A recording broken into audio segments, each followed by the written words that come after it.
என்னிடத்தில் கொஞ்சம்தான் இருக்கு. ஆனால் பகிர்ந்தால் எல்லாருக்கும் போதுமானதா இருக்கும். இந்த சிறிய பாத்திரத்தில் இருக்கும் உணவை நாம் அனைவரும் சேர்ந்து மகிழ்ச்சியுடன் பகிர்ந்து உண்போம். நீயே ஏழை, இன்னும் எப்படி எல்லாருக்கும் சாப்பாடு தருகிறாய்? பசி பார்த்தால் மனசு அமைதியா இருக்காது. இன்னைக்கு சாப்பாடு இதுதான். யாராவது வந்தா என்ன செய்வேன்? மகனே, 2 நாளா சாப்பிடல, நான் நாளைக்கு சாப்பிடலாம், நீங்க இப்போ சாப்பிடுங்க.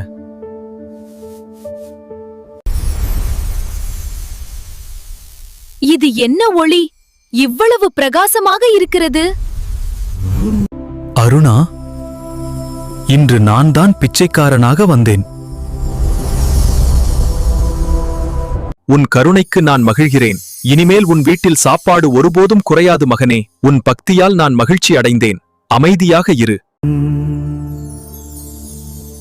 இது சிவபெருமானின் அருள்.